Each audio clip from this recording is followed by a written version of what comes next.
दिवाळी अगदी 10 दिवसावर आलेली आहे आणि आपण दिवाळीच्या वेळेस काही ज्या अशा वस्तू आहेत की त्यांचे जर पूजन केले तर त्याचा आपल्याला नक्की फायदा जो आहे तर तो होत असतो। तर आपण ज्या काही वस्तू आहेत तर त्या घरातून काही काढल्या तर नुसतं आपल्याला काढायचं नाही आहे तर घरामध्ये काही आणायचं सुद्धा आहे। ज्याप्रमाणे आपण घरातल्या काही वस्तू काढल्या त्याचप्रमाणे आपल्याला काही ज्या वस्तू आहेत तर त्या घरामध्ये आणायच्या आहे आणि त्या दिवशी त्या वस्तूंची पूजा आपल्याला करायची आहे। जसं मी तुम्हाला मागच्या व्हिडिओत सांगितलं की ज्या काही खराब गोष्टी आहे, वाईट गोष्टी आहेत त्या काढल्या की त्या गोष्टींसोबत आपल्या मनातली नकारात्मकता जी आहे तर ती बाहेर निघून जाते। त्याचप्रमाणे आपण जर काही चांगल्या गोष्टी घरामध्ये आणल्या, त्यांच्या योग्य वेळेला पूजा केली तर त्यातली जी काही सकारात्मकता आहे तर ती आपल्यामध्ये रुजून येते आणि त्या वेळेला आपण त्याची पूजा केली तर नक्कीच आपल्याला त्याचा फायदा आहे, जो लाभ आहे तो मिळत असतो।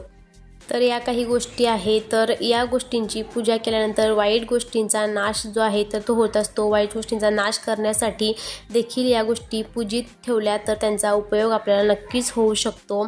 तर या दिवाळीच्या दिवसांमध्ये आपल्याला सकारात्मकता आपल्यामध्ये रुजवायची आहे आणि या काही ज्या गोष्टी आहेत तर त्या पूजित ठेवायच्या आहे।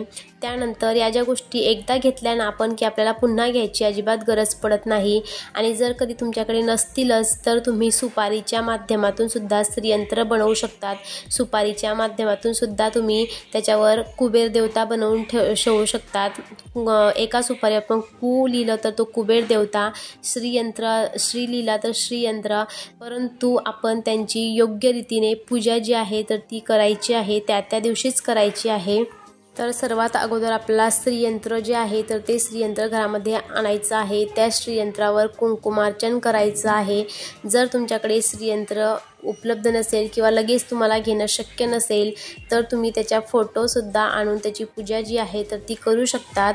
तर या श्रीयंत्राने ज्या आपल्या नकारात्मक ज्या भावना आहेत, नकारात्मक गोष्टी आहेत तर त्या दूर होण्यास मदत होते। त्यानंतर आपली पुढची जी गोष्ट आहे तर ती म्हणजे कमळाच्या फुलांची माळ। तर 108 कमळाच्या फुलांची ही माळ आहे। तर आपण 108 कमळ देवाजवळ वाहिले असं आपण म्हणतो। तर त्याचप्रमाणे जर आपण ही रोज माळ जपीत ठेवली, त्यानंतर पूजा जर केली तर आपण देवाला रोज 108 कमळ वाहत आहोत असं आपण म्हणजे गृहीत धरू शकतो आणि देवालाच्या चरणी ती माळ जी आहे तर ती अर्पित करू शकतो। तर अशा प्रकारे तुम्हाला एक कमळाच्या फुलांची माळसुद्धा आणायची आहे। दुसरं म्हणजे तुम्हाला आणायचं आहे ते म्हणजे कवड्यांचं तोरण। भरपूर प्रकारचे तोरणं, हार, फूल आपण जे काय आहे तर ती सजावट जी आहे तर ती करत असतो, परंतु कवड्यांचं 4-5 कवड्या असलेलं का होईना परंतु छोटंसं तोरण जे आहे तर ते दाराला लावलंच पाहिजे। कारण कवड्या ही अशी गोष्ट आहे की जर आपल्या घरात एखादी व्यक्ती बाहेरून येत असेल आणि जर वाईट दृष्टीने ती व्यक्ती आलेली असेल तर त्या वाईट गोष्टींचा, वाईट दृष्टीचा नाश या कवड्यांच्या तोरणामुळे होत असतो। म्हणून तेवढ्यासाठी जर ती वाईट शक्ती आपल्या घरात येण्याच्या अगोदरच ती बाहेरच्या बाहेरच जाते, तेवढ्यासाठीच आपल्याला कवड्यांचं जे तोरण आहे तर ते दाराला नक्कीच लावायचं आहे। त्यानंतर आपल्याला आणायचे आहे 2 हत्ती। ते मंदिरावर हमेशा ठेवले तरी चालतात। तर 2 चांदीचे हत्ती आपल्याला आणायचे आहे किंवा आपली तेवढी जर ऐपत नसेल तुम्ही चांदीचेच घ्या, पितळाचेच घ्या असं मी तुम्हाला सांगत नाही।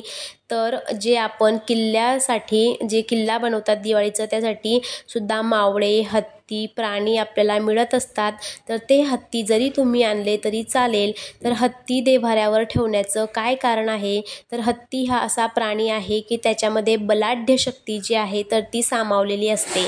तसंच मग आपण जर हत्ती पूजित ठेवले तर आपल्यावर कितीही मोठे संकट ओढावून आले तर आपण त्या बलाढ्य शक्तीप्रमाणेच काम करतो। तर प्रत्येक गोष्टीमागे काही ना काही शास्त्र आहे, म्हणून हत्तीची मूर्ती जी आहे तर ती आपल्या मंदिरामध्ये ठेवायची आहे।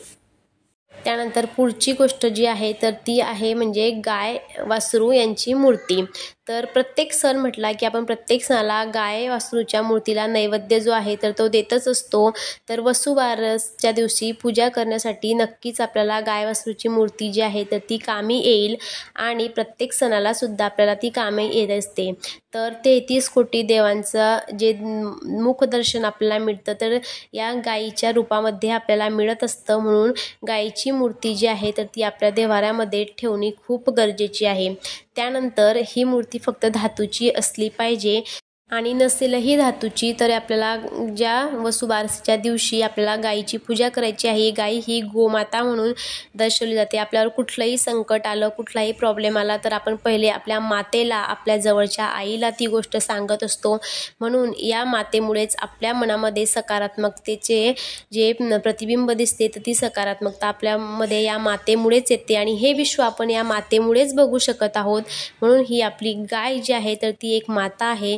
म्हणून त्या मातेची देव्हाऱ्यामध्ये पूजा जी आहे तर ती झाली पाहिजे. म्हणून या वसुबारसेच्या निमित्ताने का होईना छोटीशी एक गायची आणि वासरूची मूर्ती आणा आणि नक्कीच त्याची पूजा जी आहे तर ती तुम्ही सुद्धा करा. त्यानंतर आहे त्या म्हणजे वारांच्या रांगोळ्या. तर वारांची रांगोळ्या जी आहे तर ते असं नाही की फक्त दिवाळीमध्येच तुम्हाला कामात येईल, तर रोजसुद्धा तुम्ही देवाजवळ त्या वाराची रांगोळी जी आहे तर ती काढू शकतात. आणि आपण छोटीशी रांगोळी काढली, थोडंसं हळद कुंकू घातलं, 4 फुलं ठेवले तर आपल्यालासुद्धा असं प्रसन्न वाटतं की चला. आणि लक्षात राहतं आज सोमवार आहे, आज मंगळवार आहे आणि त्या वाराच्या निमित्ताने आपण ती रांगोळी काढतो. त्या वाराची आपल्याला जी पूजा आहे तर ती पूजासुद्धा सुद्धा त्या निमित्ताने होत असते. तर काही 20-30 रुपयाला या रांगोळ्या ज्या आहेत तर त्या मिळतात. तर त्यासुद्धा तुम्ही घेऊन त्या दिवशी दिवाळीच्या या दिवसांमध्ये सुद्धा काढू शकतात आणि तुम्हाला नेहमीसाठी सुद्धा त्या उपयोगाला येतील. तसेच आता प्रत्येक वाराची रांगोळीचे महत्त्व काय आहे, प्रत्येक वाराची रांगोळी हा व्हिडिओसुद्धा मी तुमच्यासोबत शेअर करणार आहे. तर नक्की बघा. त्यानंतर माझे व्हिडिओ जास्तीत जास्त लोकांपर्यंत पोहोचवण्याचा प्रयत्न करा. आणि आजचा व्हिडिओ जर तुम्हाला आवडला असेल तर नक्की लाईक करा, शेअर करा. नवीन असाल तर चॅनलला सबस्क्राईब करायला विसरू नका. पुन्हा भेटू अशाच एखाद्या नवीन व्हिडिओसोबत. धन्यवाद.